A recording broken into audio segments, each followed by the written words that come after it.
Great. Good morning, and thank you for joining us for this session on learning in a multi-device world. My name is Amit Garg, and I represent this company called Upside Learning. How many of you have not heard of Upside Learning? Fantastic, quite a few. Okay, so just a couple of slides about us. We have been in business for about 11 years. We started in 2004. Uh, we work with over 200 clients in 13 different countries. We are headquartered in India, which is where our main development center is. We provide multi-device stuff, LMS, e-learning, as well as testing for people who are developing multiple device e-learning, but they don't have means and infrastructure to really do multi-device testing. We've won several awards over the last few years, over 30 of them, most prestigious one being the e-learning age winner of e-learning team of the year in 2013. That was last year. Some of the clients that we work with, great. So that's all about Upside Learning. What we have on agenda is a look at the multi-device world that we live in. What is multi-device learning, essentially attributes, benefits of multi-device learning, and some tips for doing multi-device learning. Essentially, what can you take back from here in terms of if you want to implement multi-device learning in your organizations. So how many of us have stopped using laptops and desktops? One. Fantastic. Two. And how many devices do you use typically in a day? Three or more? Wow. So that's really the multi-device world that we are living in. More and more devices are getting added to the mix that we use, but we're not leaving the desktops and laptops still. So can you imagine that situation? Maybe 10 years ago you had just the desktop, you added mobile, you added tablets, and maybe even more devices, sometimes ebook readers, etc., etc. Google was the first one, of course, to really bring out the multi-screen world report in 2012, where they mainly talked about context being the key driver of device choice. How do you really use a particular device? When? It depended on the location that you were in, the goal that you wanted to accomplish, the time that you had on hand, and the attitude or state of mind. So all four of them combined was really the context that they were talking of. And that was important. They also actually tried and categorized the different types of devices into different types of use they would be put up to. So they essentially said that PCs were keeping us productive, tablets were keeping us entertained, and smartphones were keeping us connected. But this was 2012. In 2013, September, Eric Schmidt actually said this, that they were surprised to see a lot of computing happening on tablet devices. So within less than 2 years, because you would imagine that the research would have happened in 2011 for the report to come out in 2012, but in less than 2 years, they could see that shift of tablets keeping you entertained to tablets being computing devices. And that's really the kind of world we live in, because these devices are new, we are still getting used to them, and we are trying to set our behavior patterns. How do we use which device? So it's in a way too early to really predict how we will be using each of those devices as more and more devices get added. Like one of the questions that can come in, because context is important, do you really need full version on a mobile phone? And we'll answer this as we go ahead in the presentation. Another aspect that they really focused on was this simultaneous or sequential screening. So essentially you moved from one device to another to finish your task. And most of us were doing that in the same day. And the other form of multiple screens being used was simultaneously, but then there TV was your one screen that was being used. So either it was a TV with smartphone or a TV with tablet, and that's really not relevant for the multi-device learning world that we're talking of. Another research that actually we commissioned with towards maturity last year, which was mobile learning in the workplace, just to see how organizations are getting on with mobile learning. It's available for free on our website if you wish to download. Just one thing that I wish to highlight here is this, which is 43% of the respondents, the learners, agreed that accessing learning on their mobile devices was of use. Now that's a big call to action for all of us in L&D to start thinking about how to make what is relevant to be made accessible on mobile devices, whether it is tablets or smartphones. In the same research, it found out how organizations were starting with mobile learning.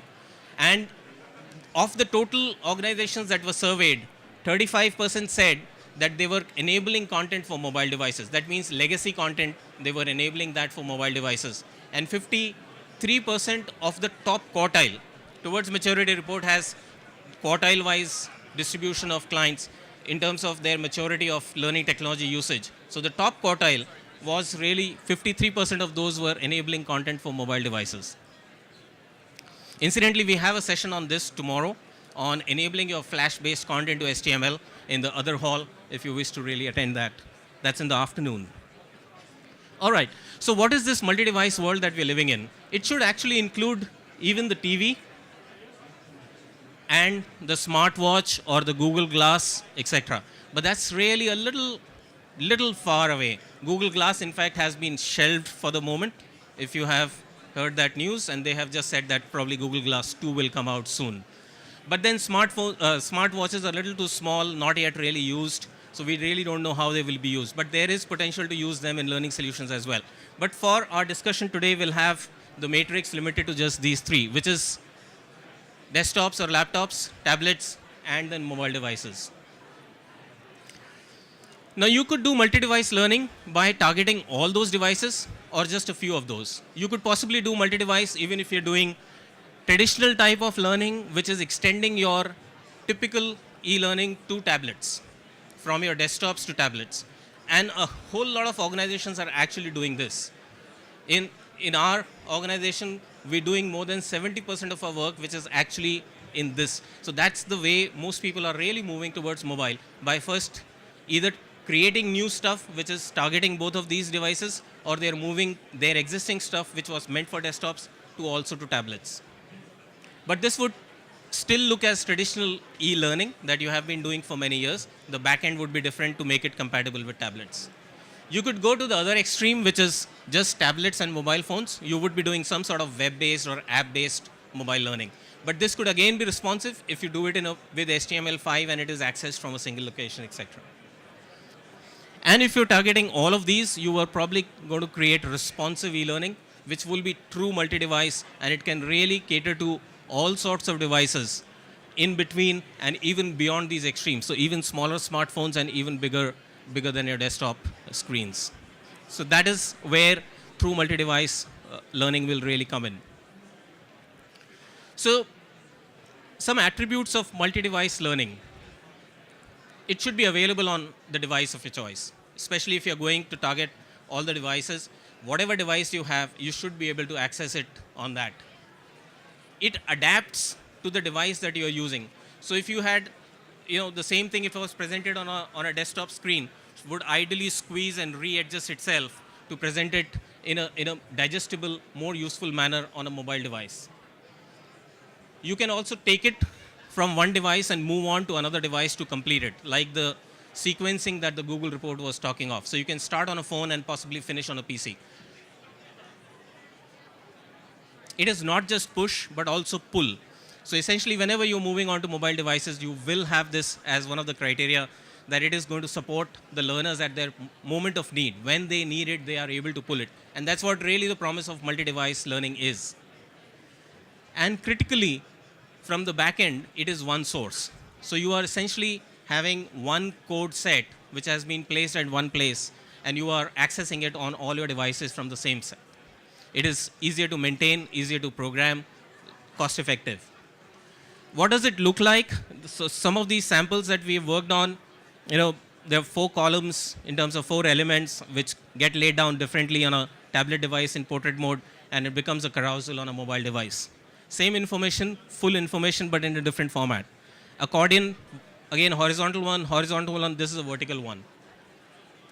A comic book template, you could have a single column one, double column, and a triple column one. So again, you can readjust those in different. And there are many more different types of templates that you can create. So key benefits that you get from multi-device. Essentially, you are able to reach a higher set of audience. We've seen clients who are moving their e-learning to tablets, their primary reason being they want to target audience which is always on the move, very difficult to catch. They're not finishing their e-learning. They're kind of not even finishing their compliance e-learning. So that's been their key goal. So it is actually helping you enhance that reach and increase your uptake of e-learning. It is single source, so it's lower cost to create, lower cost to maintain. It can track across devices, so you don't have to really bother who's using on which device and completing on which device. You get all the tracking in one place. And it is also future proofing from two perspectives. Even if you're not doing any tablet mobile learning today, you might start doing it next year. And you're not sure of that. Hence, if you create multi-device learning, you are more or less in a safe zone where even if tablets come into the mix later on, you would be technically protected. And the second, if you create multi-device learning, any other device that comes in, which is not too small or not too large, would actually fit in. So you don't have to bother whether it is 6.2 inches or 7.3 inches that is coming out. So it will fit in beautifully in those devices. Okay, so that's where we share some tips on how to get started with multi-device learning. We've divided this into three parts, which is design and development, which is essentially creating that e-learning, testing, because that we believe is a growing area that needs to be focused on, and delivery. Sometimes we end up thinking about it at the end. Ideally, we should be thinking from the very beginning. So we'll start with design and development. The first thing you need to do is, do you really need multi-device? If you have strong reasons not to do it, just don't do it because it's a fad and everyone else is doing it. So do it only if you have to, because comparatively and compared to your traditional learning that you have been doing in past, it takes higher cost and higher time. So while single source will save you cost from a perspective of not having to create multiple versions, but still this will be higher cost than your traditional e-learning, and it'll take more time as well. Within this, you also can think of, is your audience really ready for multi-device? And that would mean, are you giving different types of devices to your audience? Are you giving tablets, mobile phones? Would they be happy using their own devices? Are there issues around connectivity, maybe data charges, etc.? So is your audience really ready to accept multi-device learning if they have really been using just desktop e-learning so far? Is the course type or length of the program suitable for multi-device? Now, course type would mean, let's say you have a desktop program, software for which you are creating a simulation program. You don't want to deliver that on a small mobile phone because then you will end up zooming in, zooming out, or possibly panning to just see the whole desktop screen on a mobile phone. So not all course types would be suitable for multi-device. Similarly, length, you don't really want to give 30-minute courses on mobile devices. You can't really expect your learners to be having that kind of patience to really do 30-minute e-learning on mobile devices. Maybe 10 minutes, that should be the outer limit. And of course, legacy content. So if you have legacy content which you believe can go on to other devices, which will help you achieve some of the benefits that we listed earlier, by all means. So that's the first point, which is, do you really need multi-device? The second one is, are there desktops in the mix? Our experience suggests that yes, desktops will be in the mix if you're going for multi-device, because that's typically the starting point for a lot of organizations. And that poses a very unique challenge, which is you will have lower IE versions available. If you are having desktops in the mix, very high chance you have lower IE versions also available, because you have created business applications that work on particular version of IE. You can't really certainly throw that away or change it and upgrade, because that might be very costly.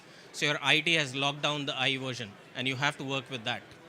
And the problem with that is HTML5 is not really supported in IE lower versions, that is IE 8 and below. And you would not be able to leverage pure HTML5 for that. So you will have to create some sort of fallback options to accommodate those lower IE versions. And interestingly, we have used Flash as a fallback option in some cases for audio and video to make it work in lower IE versions. Another option you have is if you can negotiate with your IT to have a separate browser. So if you have Chrome as well as a lower IE browser, you might still be fine. So you can access your multi-device learning in Chrome, but you can access your business applications in IE, whatever version you're still using. The third point is, does mobile really need full content? And there are arguments on both sides.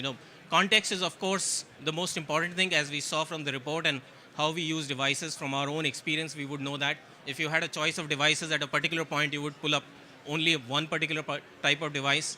But still, as we also saw, the changing position of Google's statements about how do we use devices in a particular way in 2012 versus how much computing was happening in 2013 on tablets, I think our behaviors are also kind of still forming and evolving. So we need to be just careful on that. Also, for some people, either out of no choice, because let's say they are maybe in the developing world and they don't have any other sort of computers, mobile is their first computer. Even in the Western world, just because of choice, some people just access internet on mobile devices. There are significant number of people who don't even access their desktops or laptops at home. They just access internet on mobile devices. So it could be a matter of choice, and people might be just using mobile devices for accessing internet. We suggest that if you are in doubt whether to present a shorter version on mobile or not, just go with the full version. Create it in an effective manner so you can layer it and show only so much on the mobile device at the first go, and they can then explore that and find out more content. But you should go with the full version. With mobile devices, of course, they have a tendency to go out of networked areas. You may lose network, you might be in the tube, etc. So do you need offline access, and how important is that? If you're doing performance support and you are thinking that your learners would be really accessing that learning material in areas where there is no network access, then you would need offline access. But in those cases, do you really need it multiple device? Because the same learning which is more likely to be used at the point of need may not be really accessed while you're at your desk. So you have to think, are these both kind of making sense to you? The ways to go about it, if you do need offline access, either your LMS will provide you an offline player, so you can download the player as a shell, connect to the LMS, download whatever stuff has been assigned to you, and then take it offline. And it will communicate back to the LMS whenever you are connected again. The other way is you create standalone apps. And standalone apps, we believe, are more challenging. You could end up creating separate apps for separate devices, types, as in platforms. And you'll have to go through each app store. And there are challenges with especially the Apple one. And then every time you update it, you'll have to resubmit it to the app stores. So you'll have to think through that how much do you really want it to be through a standalone app. Okay, so again, with standalone apps, you may also have this challenge of your content may not be really one source, because you may end up creating separate source files for your apps and for your e-learning if you're still doing multi-device while you're having apps. Mobile first is of course a concept for web design and any learning that or anything that you're designing for the web. We obviously started off with the desktop kind of frame in mind, and we laid out things beautifully, taking up all the screen area. And as we know from experience, not everything is useful always on a desktop screen on a website. So when you go for mobile, you are actually focusing on the real bits that you really need to deliver. Even with mobile learning, if you're going with mobile first, you would be doing same. You would be reducing it to actually the focus areas, and that helps. So if your primary devices that you're targeting are not tilted toward desktops, you should go with mobile first. If it is majorly desktops, no. If it is kind of distributed evenly, go with mobile first. It will really help you deliver a better experience both for desktops as well as for mobile. The tools that you can use, really there are not too many tools around as of now for multi-device. Captivate, the latest version, does support breakpoints and multi-device capability. Gomo from Leo is another tool which is available. Captivate is not on the cloud, Gomo is. But again, both of them have their strong points and their weaknesses. So they not really evolved to an extent where it can compare with your erstwhile articulates for the desktop that you have been using. So they're still kind of evolving to that extent. And there are frameworks. This is our own framework, which we don't sell, but we use it internally for delivering projects. And this is another framework, Adapt, you may heard of, which is open source. But with frameworks, you would need higher development level skills to be capable of making changes and really delivering a good output. So, but then the landscape is pretty limited in terms of tools and frameworks for responsive e-learning. Other elements that we should really be taking a look at for multi-device e-learning in the design and development stage, which we'll not cover today, are breakpoints, how many to have, where to have, font sizes and type, which will work on all devices well enough, icon fonts, how we can use those, images in terms of resizing, scaling, cropping, what you can do for what devices, and animations.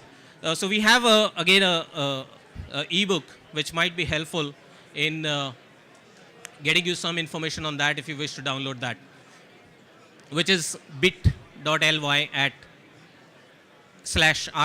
ebook. Okay. So we get into the second section, which is on testing.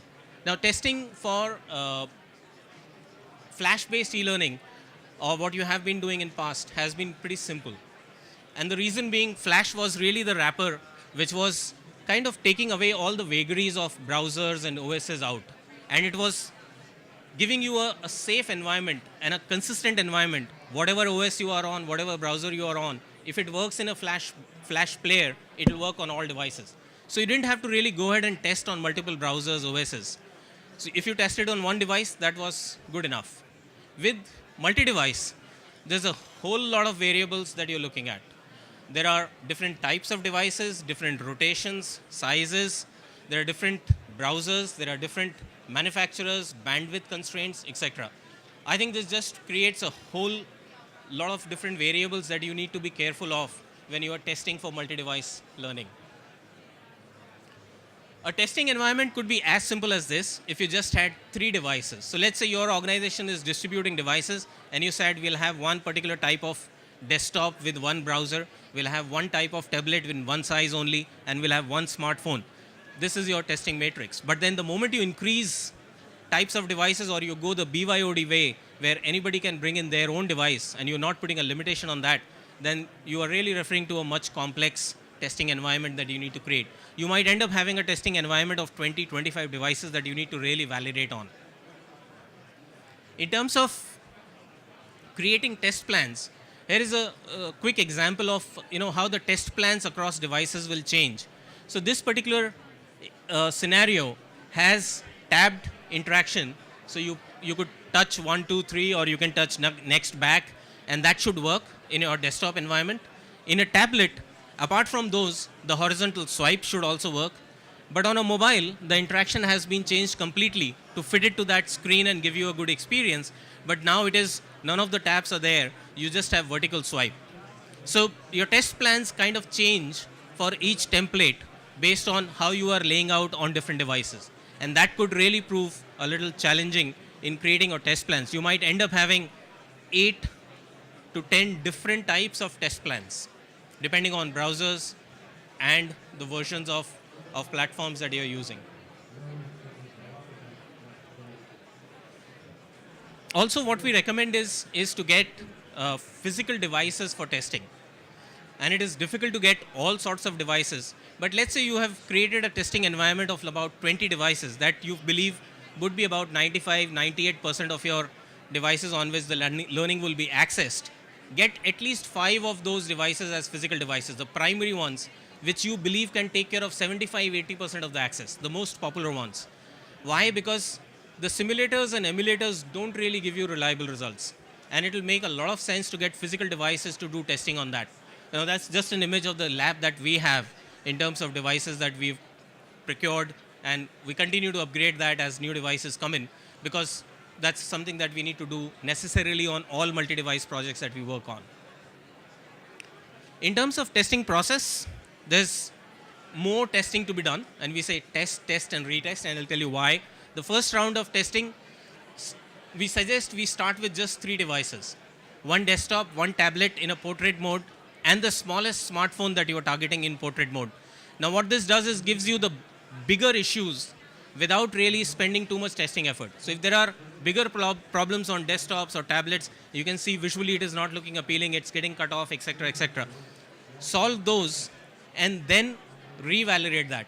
So do one round of testing with 3 devices, get it solved, do another round of testing with these 3 devices, and then only expand it to the other set of devices. Otherwise, you might end up spending a lot of effort on testing. And within that, when you are expanding it to other devices, it is advisable to go device-wise. So let's say you've done the first round of 3 devices, then do it all tablets in one go, all smartphones in one go, and if you are having multiple desktops, laptops, depending on the OS and browsers, in one go. All right, so the last section is delivery of multi-device learning. The key consideration being tracking. Of course, it is learning and some of it will be compliance learning. So you can't really say no tracking always. Sometimes you can if it is primarily performance support and you don't want to really track it, you would possibly track it in your business results in some way. But if you want to track learning, you are either going SCORM or you can go XAPI way. XAPI is really the generic name for tin can, which you may have heard of.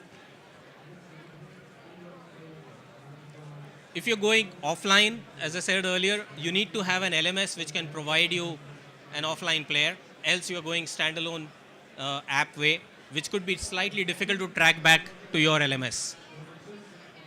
There could be firewall issues because most LMSs have this kind of restriction, and mobile devices will typically go out of the firewall areas. So you would be on a tube, you might be at a station, anywhere, but that could be outside your corporate firewall. If that is the case, you need to make your LMS compatible with delivering learning outside the firewall.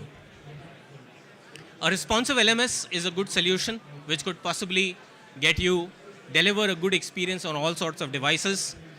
Just make sure that your LMS has no restriction on Java needed on mobile devices, because some of them needed Java on desktop devices to run. If on the user side you still need it, it will probably not run on your mobile devices. A responsive LMS would be something like this. This is ours, which is Upside LMS. It works seamlessly well on all sorts of devices. If you're interested, we are right here, stall 146. You may want to have a look at that. Just to wrap up, here are the benefits of responsive LMS. It provides you great user experience on all sorts of devices, so you don't feel that you are having a sub-optimized, stressful experience on mobile devices, because LMSs typically come from the desktop background.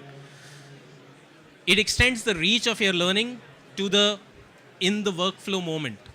So you are doing something and you suddenly want to look up something, what best place to go to is really your LMS. So if you can access your LMS on your mobile device or whatever device you have access to, you would probably be happier accessing that content in the middle of that workflow itself. It also empowers your performance support initiatives. Without going really separate app ways, you could possibly still do performance support using your LMS if it was available on multiple devices. And lastly, it can enable your social informal learning in the enterprise, because we firmly believe it is the mobile which is going to drive your social informal learning in times to come. And if you have an LMS which has those components, it could certainly drive your social informal learning in the enterprise. So that's it from my side. There's another free ebook that's available, which is on tips on multi-device e-learning, if you wish to download that. Thank you very much. I'm available for any discussions here and at the stall later on. Thank you.